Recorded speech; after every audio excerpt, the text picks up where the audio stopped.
5 जुगाड़ू बहू की ठंड की तैयारी। सुबह सुबह 5 जुगाड़ू बहुएं घरेलू कामकाज खत्म करने में जुटी हुई थीं। आज तो सुबह सुबह कुछ ज्यादा ही हवा चल रही है और मौसम में भी ठंडक लग रही है। मौसम तो चेंज होगा ही। अक्टूबर खत्म होने में 3-4 दिन रह गए हैं।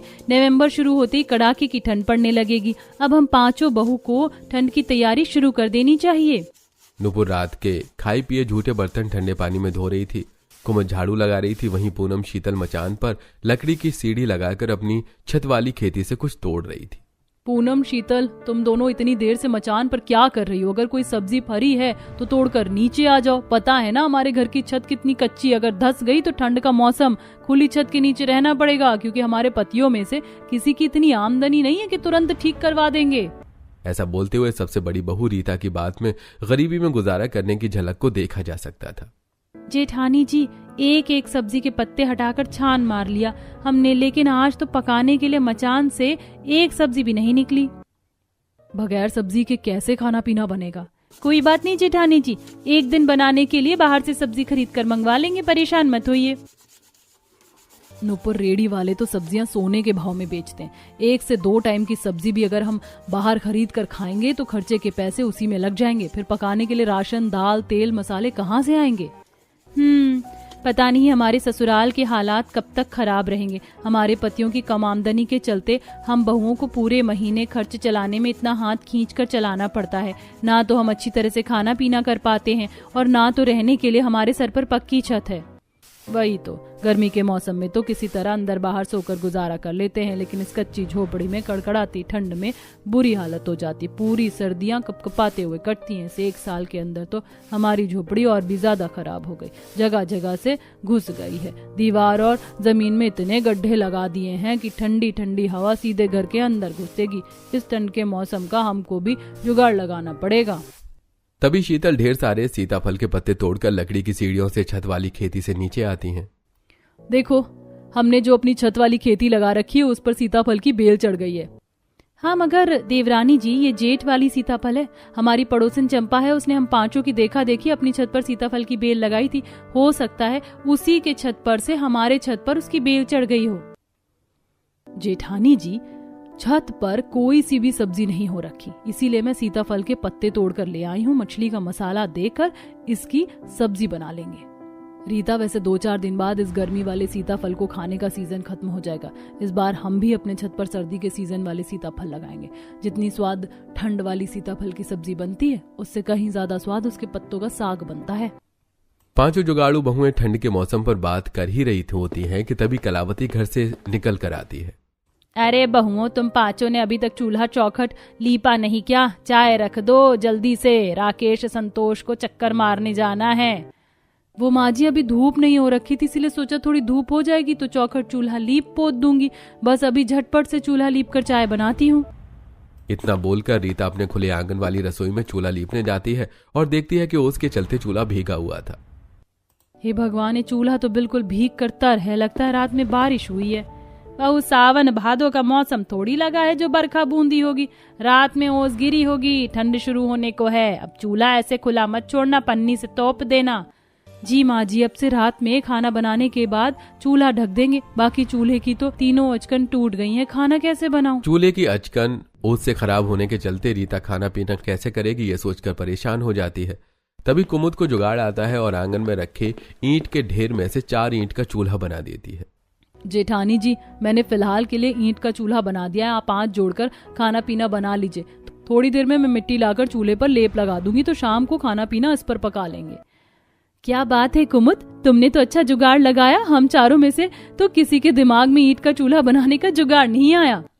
जुगाड़ लगाने में तो मेरी 5 बहू ही एक्सपर्ट है। वैसे बहुओं, आज खाना पीना बनाने के बाद सर्दी के बिस्तर बिछौने कपड़े निकाल लेना। रात पतली सी चटाई पर सोकर मेरी कमर में दर्द हो गया बड़ा। कलावती को दर्द से कमर पकड़े देखकर पूनम अपना देसी घरेलू नुस्खा आजमाती है और दर्द का तेल बनाती है। मंजली जेठानी जी, आप इतना सारा कड़वा तेल का क्या करने वाली हैं? नुपुर, तुम जल्दी से लहसुन की कलियां छील कर दो। मैं माँ जी के लिए घरेलू नुस्खे वाला तेल बना रही हूँ। इसे लगाने से माँ जी के कमर का दर्द छूमंतर हो जाएगा। और वैसे भी ठंड के मौसम में तो उन्हें बार बार कमर का दर्द उठता ही रहता है। ऐसे में लहसुन वाला पका तेल दर्द में रामबाण इलाज करता है। फिर तो ये काफी अच्छा जुगाड़ है ठंड में दर्द को दूर भगाने का। कुछ देर में पूनम लहसुन वाला पका तेल तैयार करती है और अपनी सास की मालिश करती है। बहू, तेरे हाथों की मालिश में मेरा कमर दर्द तो छूमंतर हो गया। माँ जी, जेठानी जी की मालिश में जादू तो है ही, लेकिन सबसे लाभकारी उनका बनाया हुआ ये जुगाड़ लहसुन अजवाइन वाला तेल है, जो उन्होंने खास आपके दर्द के लिए बनाया है। माँ जी, इस लहसुन अजवाइन के तेल से पुराना शरीर का दर्द भी खत्म हो जाता है। हमारे गांव में एक चंपा दादी थी, वहीं घरेलू नुस्खे से ये तेल तैयार करती थी, तो मैं उनसे ही बनाना सीखी थी। तभी तो मैं सोचूं इतनी जल्दी से मेरा दर्द गायब कैसे हो गया। पूनम बहू, अब तो तू मेरे लिए ये लहसुन वाला पक्का तेल बनाकर रख देना, क्योंकि हर साल ठंड के मौसम में मुझको कमर दर्द, जोड़ों का दर्द तो उठता ही रहता है। तो ये तेल की मालिश करवा लूंगी, ऐसे दर्द की दवाई खाने से बच जाऊंगी। जी माँ जी, मैं बना दूंगी। कुछ देर में पांचों मिलजुल कर खाना बनाती हैं। तभी शीतल साग बनाते हुए कहती है, वैसे सीताफल के पत्तों के साग से कितनी अच्छी खुशबू आ रही है। आज खाने में कुछ अलग सा स्वाद है। तुमने बिल्कुल ठीक कहा देवरानी जी। वैसे भी डेली तो हमारे घर में ज्यादातर दाल सब्जी बनती है। वैसे भी ठंड के मौसम में तो सब्जियों से ज्यादा साग खाने में ही स्वाद लगता है। अब की बार हम फसल की कटाई के लिए चलेंगे ना, तो खूब सारा बथुआ और सरसों तोड़ कर ले आएंगे और अच्छे तरीके से साग बनाएंगे। कुछ ही देर में खाना तैयार करके अब उन्होंने सभी को खाना परोसा। ये सीताफल का साग किसने बनाया है? अजी, बनाया तो मैंने ही है संतोष जी। अच्छा नहीं बना क्या? अरे स्वाद बना है, तभी तो पूछा। ऐसा मसाले वाला चटपटा साग सब्जी खाएं तो जमाना ही गुजर गया था। रोजाना पानी वाला दाल चोखा खाकर मन पक गया था। अच्छा, हम काम पर चलते हैं। जैसे पांचों भाई काम पर जाने के लिए तैयार हुए, तभी गोलू संतोष से कहता है, पापा, मेरे स्कूल का स्वेटर और जर्सी कब ला कर दोगे? इस हफ्ते से टीचर ने सभी बच्चों को स्वेटर डालकर आने को कहा है।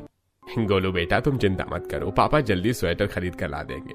शीतल, गोलू का घर वाला कोई पुराना स्वेटर पड़ा हो तो निकाल देना। इस महीने काम धंधा बहुत ही मंदा निकला हुआ है, हाथ भी खींचा है। आज 4 दिन के बाद जाकर चक्कर छोड़ने का काम मिला है, वो भी 300 रुपए की दिहाड़ी। अजी, मैं समझ रही हूँ, पर गोलू का तो हमने इसी साल दाखिला करवाया है। घर का स्वेटर पहनकर स्कूल में भेजूंगी तो टीचर उसे कक्षा में बैठने भी नहीं देंगी। बाकी अभी ठंड तो कुछ खास है नहीं, तो आप 2-4 दिन में खरीद दीजिएगा। चलो ठीक है, मैं देखता हूँ। उनके जाने के बाद पांचों जुगाड़ू बहुएं बांस वाली टोकरी उठाती हैं और जंगल जाने की तैयारी करती हैं। घर का बाकी बचा काम हम आने के बाद निपटा लेंगे। पहले जंगल चलकर वहां से गोबर बीन कर ले आते हैं। हमें अभी से ही ठंड भर चूल्हा जलाने के लिए उपले पात कर सुखा कर रखने पड़ेंगे, क्योंकि ठंड में तो धूप भी एकदम हल्की मुरझाई सी निकलती है। उपले सूखने में 4-5 दिन निकल जाते हैं और खरीदने जाओ तो 10 रुपए के 10 ही मिलते हैं, जो कि हमारे परिवार में एक टाइम भी नहीं चल पाता। तुम बिल्कुल सही कह रही हो, हमें ठंड की तैयारी अभी से करनी होगी। तब पांचों कुछ ही देर में जंगल पहुंच जाती हैं, जहां बदलते मौसम की झलक पेड़ों से झरझर कर गिर रहे पत्तों में से झलक रही थी। पूरा का पूरा जंगल सूखे पत्तों से ढका हुआ था। महुआ के पेड़ पर बालियां लगनी शुरू हुई थीं। पेड़ों पर नए नए पत्ते की पंचकियां खिल रही थीं। कोयल की कूक और पपीहे की पीक चढ़ते ठंड के मौसम का पैगाम सुना रही थी। जेठानी जी देखिए, कोयल रानी भी ठंड के मौसम के बारे में हमें खबर दे रही हैं। देवरानी जी, ये तो कोयल रानी का काम है, बदलते मौसम का पैगाम हर तरफ हर किसी को बांटना। चलो अब जल्दी जल्दी से इन सूखे पत्तों को इकट्ठा कर लो। पर जेठानी जी, इन पत्तों का क्या करेंगे? अरे इतने सूखे सूखे करारे पत्ते हैं, इसे झोंक कर खाना बना लेंगे। पता है, इसकी आंच धाए धाए लहकती है और उपले भूसी की तुलना में कम धुआं करती हैं। सच में मंजली जेठानी जी, फिर तो मैं सारे के सारे झड़े पत्ते बटोर लेती हूँ। नूपुर और कुमुद जंगल में गिरे उन सारे के सारे सूखे सूखे पत्तों को बटोर बटोर कर अपनी बांस वाली टोकरी में रखने लगती हैं। तभी कुछ मोतियों जैसे ताजा ताजा दाने वाले महुआ चू कर गिरते हैं, जिसे देखकर पूनम उसकी परख करती है। ये क्या चीज है? देखने में तो कितनी सुंदर दूधिया रंग की है, पर इसकी महक अलग सी है। जेठानी जी देखिए तो जरा, ये क्या चीज है? पूनम जब उसे रीता को दिखाती है तो सालों पुरानी खाई महुआ की रोटी की याद ताजा हो जाती है। महुआ देखकर रीता के चेहरे पर मुस्कुराहट सी भर आई। ये तो महुआ है, पर देवरानी जी इतने घने जंगल में तुम ये महुआ कहाँ से मिल गया? पता है, मेरे मायके में महुआ के काफी सारे पेड़ थे। इनकी तासीर गर्म होती है और ये काफी ताकत की चीज है। हमारे घर में तो ज्यादातर ठंड के मौसम में महुआ की रोटी बनती थी, खाने में काफी स्वाद लगती थी। फिर तो आपको भी महुआ की रोटी बनानी आती होगी ना जेठानी जी, कैसे बनती है इसकी रोटी? देवरानी जी, महुआ की रोटी बनाना कठिन नहीं है, काफी आसान है। बस इसे पहले धूप में अच्छे से सुखाना पड़ता है, फिर इसको ओखली में अच्छे से कूटना पड़ता है, तब जाकर चक्की में दर कर इसकी रोटी बनती है और खाने में मीठे स्वाद की बनती है, एकदम अमृत जितनी। फिर तो हम इस महुआ को चुनकर अपने साथ घर ले चलते हैं, धूप में सूखने के लिए डाल देंगे और ठंड के मौसम में इस बार हम भी इसकी मीठी रोटी का स्वाद चखेंगे। देखो, वैसे तो काफी सारे महुआ चू रखे हैं, चलो इसे ले लेते हैं। अब रीता पूनम मिलकर जंगल के जमीन पर गिरे उन ताजा ताजा महुआ को चुनने लगती हैं, जो कि जंगल के काफी दूर दूर तक हिस्से में चू चुके गिरे हुए थे। वहीं नूपुर और कुमुद सूखे पत्तों को बटोर लेती है और वहीं शीतल गोबर की तलाश में जंगल के घने हिस्से में चली जाती है, जहां गाय बछड़े घास चर रही थी। सुंदर सुंदर सफेद से खरगोश घूम रहे थे। गिलहरियां ऊंचे ऊंचे जंगली फल वाले पेड़ों पर उछल कूद मचा रही थी और उनमें से कुछ फलों को काट काट कर नीचे गिरा रही थी। आज तो बाकी दिन की तुलना में काफी कम गोबर मिला, इसके तो बहुत ही थोड़े उपले बन पाएंगे। लगता है इस बार ठंड आते आते हर साल की तरह उपलों का गाज नहीं लगा पाएंगे। इस साल हमने ठंड की तैयारी करना काफी देर से शुरू की है। शीतल गोबर को उठा उठाकर टोकरी में डालती है, जिसके कुछ ही देर में 5 जुगाड़ू बहुएं सब जंगल का सफर तय करके घर आती हैं। 3 मिलकर उपले बनाती हैं और बाकी की 2 बहुएं चूल्हे पर लेप लगाती हैं। इस पीली वाली मिट्टी का बना हुआ चूल्हा बहुत ही ठोस और मजबूत बनता है। मेरी दादी माँ हमेशा इसी पीली मिट्टी का चूल्हा डालती थी और वो सालों तक बिना टूटे चल जाता था। किरण की बात सुनकर नुपुर का जुगाड़ू दिमाग चलता है। तुम्हारी बात सुनकर मुझे एक अच्छा जुगाड़ आया है।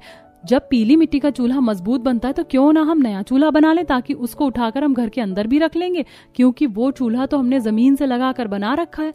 आगे तो ठंड के मौसम में काफी ज्यादा ठंड है और ओस गिरेगी, जिससे हमारा मिट्टी का चूल्हा बार बार खराब हो जाएगा। इससे अच्छा क्यों ना हम इस पीली मिट्टी से 2 मुंह वाला मजबूत चूल्हा बना लें, ताकि हम खाना पीना अंदर बना सके।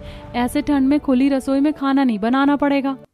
ये तुमने काफी ज्यादा अच्छा जुगाड़ लगाया है। ठंड में घर के अंदर खाना बनाने में 2 फायदे होंगे, हम भी ठंड से बच सकेंगे और हमारी कच्ची झोपड़ी में थोड़ी गर्माहट भी बनी रहेगी। अब दोनों बहुएं आंगन वाले चूल्हे पर मिट्टी लगाना छोड़कर ठंड के मौसम को देखकर 2 मुंह वाला नया मजबूत चूल्हा बनाकर धूप में सूखने के लिए रख देती हैं।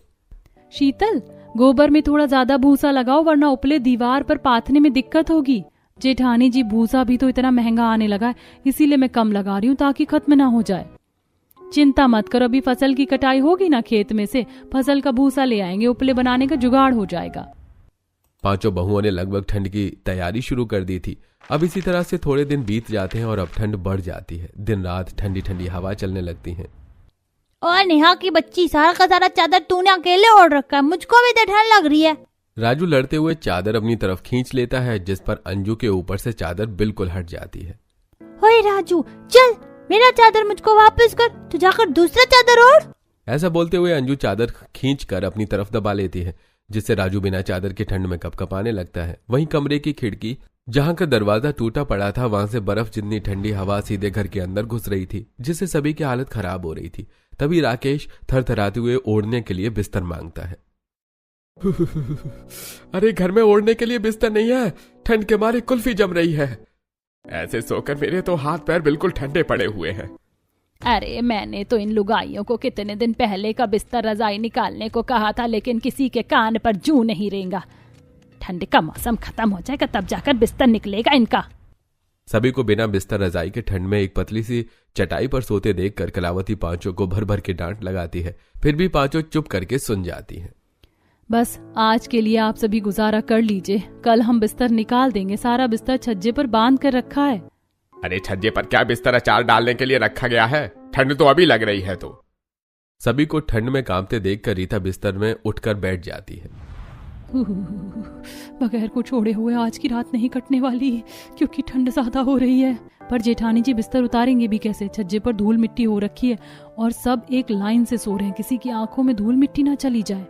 तभी रीता कोने में जूट वाली ढेर सारी बोरी रखी हुई देखती है, जिससे उसके जुगाड़ू दिमाग की बत्ती जलती है। मिल गया जुगाड़, अब बिना बिस्तर निकाले मोटा बिस्तर कर देंगे। अजी आप सब लोग बस कुछ देर के लिए उठ जाइए। सभी बिस्तर से उठकर एक लाइन से खड़े हो जाते हैं। बड़ी बहू ने उन सारी जूट वाली बोरी की एक पर एक जमीन पर बिछाकर गद्देदार बना दिया, ऊपर से चादर डाल दिया। सब एक लाइन में सो गए और बिना चादर ओढ़कर भी सभी के शरीर में गर्माहट सी आ गई। अरे वाह, ये बिस्तर कितना नरम और मुलायम है ना गोलू? हाँ नेहा दीदी, मुझको तो इस बोरी बिस्तर पर सोने में बड़ा मजा आ रहा है। ये चटाई वाले बिस्तर की तरह चुप भी नहीं रही और गर्माहट भी कर रहा है। क्या बात है बड़ी जेठानी जी, आपने तो बिना बिस्तर निकाले ठंड में सोने का अच्छा जुगाड़ लगा लिया। अभी के लिए तो जुगाड़ लगा लिया, लेकिन कल हम याद से सबसे पहले बिस्तर निकाल लेंगे।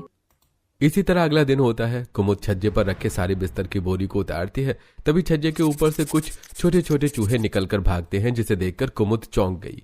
हे भगवान, ये छज्जे के ऊपर चूहा कहाँ से चढ़ गया? कहीं कपड़े बिस्तर तो नहीं काट दिया? तभी नुपुर रजाई वाले कट्टे को देखती है, जिसे चूहे ने जगह जगह से कुतर रखा था और उसमें से रुई बाहर निकल रही थी। कुमुद, चूहे ने तो इस रजाई का काम तमाम कर दिया, अब ठंड में क्या ओढ़ेंगे? चूहे के रजाई काट देने पर कलावती पांचों के ऊपर कुरकुराने लगती है।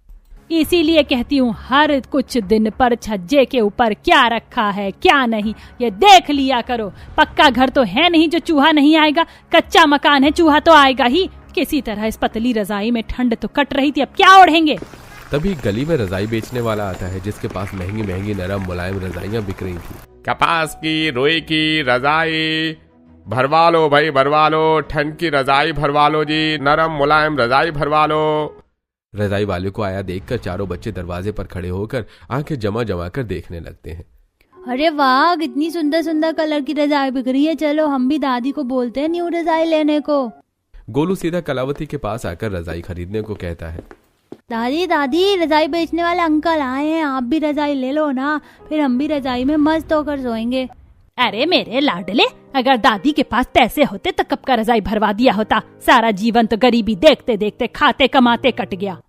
ऐसा कहते हुए कलावती की आंखें भर गईं। वहीं पड़ोसन ने ठंड के मौसम के लिए रजाइयां खरीद रही थी। जिसकी जितनी क्षमता थी सब उसी हिसाब से, कोई 2, कोई 4, कोई दर्जनों रजाई खरीद रहा था। ऐसे थोड़ा समय गुजर जाता है। वहीं बेचारी बहू का पूरा परिवार ठंड में कांपते कांपते पतले चादर में सोते हैं। एक सुबह नुपुर झाड़ू लगाते हुए शांति के घर के बाहर कुछ कपड़ों की गठरी रखी देखती है। तभी शांति अंदर से कुछ और पुरानी चादर वगैरह लेकर बाहर आती है। क्या बात है शांति आंटी, लगता है साफ सफाई चल रही है। और ये ठंड का मौसम आ गया ना, इसलिए पिछले साल के कपड़े छांट कर निकालें ताकि नए कपड़े रखने के लिए अलमारी में जगह बन जाए। कुछ पुरानी चादर और कपड़े हैं, दरी वाला आएगा तो ले जाएगा उठा के। चादर तो देखने में एकदम बढ़िया लग रही है। एक हमारे घर के हालात हैं, फटी चादर को भी जगह जगह से सिलकर उसे चलाते हैं और ये लोग नई की नई चादर बदल देते हैं। ऐसा बोलते हुए नुपुर का जुगाड़ू दिमाग चलता है। आंटी जी, अगर ये कपड़े आपके काम के नहीं है तो मुझे दे दीजिए, बदले में जो पैसे बनेंगे आप ले लीजिएगा। अरे अरे कलावती की बहू, तू भी कैसी बातें कर रही? अगर तेरे इस्तेमाल लायक है तो तू इसे ही ले जा। धन्यवाद आंटी। नुपुर शांति के घर से निकले उन सारे चादर कपड़ों को अपने घर में ले आती है, जिसे देखकर कलावती टोकती है। बहू, एक तो पहले ही हमारा घर सामान से इतना भरा भरा सा है, तू पड़ोसन के घर से निकले कपड़े किस लिए लेकर आई है? माँ जी, मैं इन कपड़ों को कुछ बनाने के लिए मांग कर लाई हूँ, जब बना लूंगी तो दिखाऊंगी। बहू, अगर कपड़े मांग कर लाई है तो कुछ अच्छा ही जुगाड़ लगाएगी। देवरानी जी, तुम इन चादरों से क्या जुगाड़ लगाने वाली हो? जेठानी जी, इससे मैं रजाई बनाऊंगी। हमारे पास इतने पैसे तो है नहीं कि हम कपास की, रुई की रजाई भरवा सके, पर जुगाड़ लगाकर इन सूती कपड़े और चादर से रजाई बना सकते हैं। नुपुर चारों को रजाई बनाना सिखाती है। पहले वो कॉटन के कपड़ों की कतरन बनाती है और 2 बहू चादर को जोड़कर कवर बनाती हैं। जिसके बाद वो उसमें उन कपड़ों को भरकर मोटी मोटी सिलाई चलाती हैं और इस तरह 5 जुगाड़ू रजाई तैयार कर लेती हैं। कोई देखकर बोल ही नहीं सकता कि रजाई खरीदी हुई है। बिल्कुल रुई जितनी हल्की फाहे की रजाई बनाई है हमने। उसी दिन सभी ठंड में रजाई में सोते हैं, जो कि काफी गर्म कर रही थी। धीरे धीरे ठंड काफी ज्यादा बढ़ जाती है, जिसके चलते बहू का बनाया खाना थोड़ी देर में बर्फ के जितना ठंडा पड़ जाता है और बार बार खाना गर्म करने में खाने का स्वाद बिगड़ जाता है। अरे ये सब्जी में से जला सा स्वाद आ रहा है। आजकल तुम्हारा खाने में बिल्कुल स्वाद नहीं होता। अजी, बार बार खाना गर्म करने से बर्तन की सतह जल जाती, इसीलिए खाने का स्वाद बदल जाता है। अब हमारे पास खाना गर्म करने वाली मशीन भी तो नहीं है ना।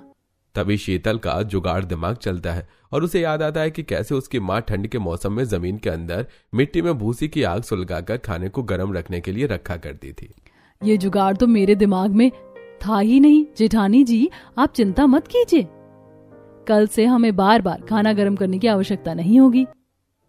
नुपुर ने अगले दिन अपनी रसोई के ठीक पास में जमीन में गड्ढा लगाया और उसमें भूसे की आग लगाकर तपाकर खाना रख दिया, जिससे अब तगड़ी ठंड में भी खाना गर्म रहता है। वहीं 5 के पति जिस गुड़ बनाने की मिल में काम करते थे, वहां से उनके पैसे रुक रखे थे, जिसके चलते पांचों बहुएं कई दिनों तक महुआ की रोटी बनाकर सभी को खिलाती हैं। फिर एक दिन सुबह बाजार में जाकर सुंदर सुंदर कालीन, डोरमेट वगैरह बिकते देखती हैं। जेठानी जी देखिए ना, कितनी सुंदर सुंदर कालीन और डोरमेट बिक रही हैं, कितनी सुंदर लग रही हैं। हाँ, पर देखने का क्या फायदा जब हम अपने घर के लिए कुछ खरीद ही नहीं सकते। पता नहीं हमारे पतियों की आमदनी कब अच्छी होगी कि हम भी अपने घर को अच्छे तरीके से सजावट करके रख सकेंगे। तभी बाजार में थोड़ा आगे बढ़कर नुपुर कुछ जूट और घास टाइप के कालीन और पैरदानी बिकते देखती है, जिससे उसे जुगाड़ आता है। वहीं ठंड के बाजार में गुड़ के व्यंजन, गजक पट्टी, गुड़ पट्टी, मक्के के लावे वगैरह बिक रहे थे। मम्मी मुझको गुड़ पट्टी दिला दो, मुझको गुड़ पट्टी कहानी है। गोलू, ये सब चीज दिलाने के लिए पैसे नहीं है मेरे पास, तुम्हारे स्कूल का स्वेटर दिलवाने के लिए पैसे हैं। तब स्कूल की ड्रेस बिकने वाली दुकान पर आकर शीतल रेट पूछती है। भैया 5 साल के बच्चे का स्कूल का स्वेटर दे दो। ये लो बहन जी, 600 रुपए की है। 600 रुपए स्वेटर के सुनकर शीतल परेशान हो जाती है। जेठानी जी, स्वेटर तो 600 रुपए का आ रहा है और संतोष जी ने मुझे 250 दिया है। भैया जी थोड़ा ठीक ठीक रेट लगा लो, हमारे पास केवल 250 रुपया है। अरे 250 में तुम्हें दुकान की स्वेटर कहाँ मिलेगी? जाओ जाकर कहीं से सेकंड हैंड खरीद लो। दुकानदार पांचों को नीचे दिखाकर दुकान से भगा देता है। कुछ दूरी पर शीतल तरह तरह के रंगों वाले ऊन बिकते देखती है, जो कि काफी सस्ते में बिक रही थी। खरीदो भैया, 100 रुपए में 5 ऊन के गोले और बनाओ ठंड के स्वेटर। इतने कम रेट में ऊन बिकते देखकर उनका जुगाड़ू दिमाग चलता है। इतने में तुम्हारे पूरे परिवार के लिए ठंड के स्वेटर बन जाएंगे, और ऊन के स्वेटर तो खरीद वाले स्वेटर से भी काफी ज्यादा गर्म करते हैं। अब 250 रुपए में शीतल ने तरह तरह के ऊन के गोले खरीद लिए और पांचों जुगाड़ू बहुएं अगले कुछ दिनों तक सभी के नाप के स्वेटर तैयार करती हैं, जिससे वो सास के लिए बटन वाले स्वेटर बनाती हैं, बच्चों के लिए दस्ताने, टोपी वगैरह बनाती हैं। पहली बार कोई स्वेटर पूरा आया है, वरना खरीदा हुआ स्वेटर तो हर बार मुझे छोटा ही पड़ जाता था। पांचों जुगाड़ू बहू का बनाया स्वेटर सभी को पसंद आता है। वहीं दिन रात घर के टूटे हिस्से में से ठंड घुसने के चलते अब पांचों जंगल से मिट्टी लाकर उन जगह को भर देती हैं। तभी एक दिन पार्वती उनको फसल कटाई के काम के लिए बोलकर जाती है। अरे कलावती की 5 बहू, मेरे खेत में थोड़े दिन कटाई का काम है, तुम पांचों कर दोगी क्या? बदले में जो बन पड़ेगा ले लेना। हाँ, क्यों नहीं काकी, हम कर देंगे। अगले ही दिन से पांचों कटाई करने के लिए खेत में आ जाती हैं और अगले 3-4 दिन में ही पूरे खेत की कटाई कर देती हैं। ये लो तुम पांचों के रोज के 500 के हिसाब से 2000 रुपए, बाकी ये भूसी और पूले जरा खेत में से साफ कर देना। काकी, अगर ये भूसी और पूले आपके काम के नहीं है तो हम ले जाएं? हाँ, क्यों नहीं, ले जाओ। वैसे भी मुझे तो अपना खेत खाली करना, क्योंकि ठंड के सीजन की सब्जी लगानी है। अब पांचों ऊन पुलों को बोझा बनाकर घर ले आती हैं। उसे छत पर लगाकर उसे पूरी तरह से ढक देती हैं, जिससे कि घर में हीटर की जितनी गर्माहट होने लगती है। ऐसे थोड़े दिन गुजर जाते हैं। फिर एक दिन उन पांचों के पति गुड़ की बोरी लेके आते हैं। अरे बेटा, आज तो तुम सबको तनख्वाह मिलने का दिन था, सेठ ने तनख्वाह नहीं दिया क्या? पांचों का उतरा हुआ चेहरा देखकर बहुएं समझ जाती हैं। क्या हुआ, इस बार भी सेठ ने पैसे देने में आनाकानी की है क्या? ठंड के चलते इस बार बाजार में गुड़ का रेट काफी गिर गया है, इसलिए सेठ ने हम पांचों भाइयों को गुड़ की बोरी दी है। लेकिन जब हम इसे बाजार में बेचने गए तो कहीं भी इसकी अच्छी कीमत नहीं मिल रही है। अब क्या करें, गरीब का कमाना हर तरफ से दूभर हो रहा है। तभी नुपुर के दिमाग में एक जुगाड़ आता है। तो क्या हुआ, इस गुड़ को हम इस्तेमाल करके ठंड का बाजार लगा सकते हैं। ठंड के बाजार में तो आजकल पट्टी, गजक, लड्डू वगैरह सबसे ज्यादा बिक रहे हैं, हम वो बनाकर बेच सकते हैं। नुपुर का ठंड का बाजार लगाने का ख्याल सभी को बहुत अच्छा और ज्यादा जच जाता है। अब पांचों बहुएं गुड़ के व्यंजन बनाना शुरू करती हैं, जिसमें उनके पति, सास, बच्चे सब कोई उनका हाथ बटाते हैं। 2 बहू बड़े बड़े हांडी में गुड़ पिघलाकर चाशनी बनाती हैं और बाकी कटाई से मिले हुए पैसों से एक बोरी भरकर मुरमुरा और मूंगफली वगैरह खरीद कर लाती हैं, जिससे वो काफी सारा मूंगफली, पट्टी, लाई, लड्डू बनाकर बाजार में बेचती हैं, जो कि काफी ज्यादा बिकती है। और वहीं घर की सजावट के लिए वो जूट की